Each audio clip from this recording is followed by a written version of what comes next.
এক গ্রামে দাদু আর তার প্রিয় হাঁস থাকত। দাদু খুবই স্নেহ করতেন হাঁসটাকে।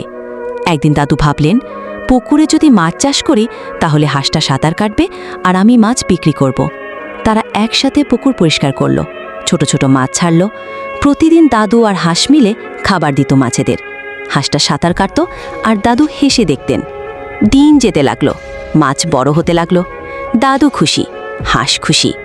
একদিন তারা কিছু মাছ ধরে বাজারে নিয়ে গেল, ভালো দামও পেল। তারা ঠিক করল মাছগুলো বাঁচিয়ে রাখবে, আরও বড় হলে বিক্রি করবে। কিন্তু একদিন রাতে একটা বেজি পুকুরে এসে পড়ে। সে পুকুরের পাশের জাল ছিঁড়ে ফেলে, অনেকগুলো মাছ মেরে ফেলে। পরদিন দাদু আর হাঁস যখন পুকুরে আসে, তারা দেখে পুকুরে রক্ত আর মৃত মাছ ভাসছে। দাদু মাটিতে বসে পড়ে, হাঁসটা চুপচাপ পুকুরে তাকিয়ে থাকে। তাদের স্বপ্নটা ভেঙে যায়। দাদু এবং হাঁসের জন্য তোমরা ভিডিওতে একটি লাইক করে চ্যানেলটি সাবস্ক্রাইব করে দাও।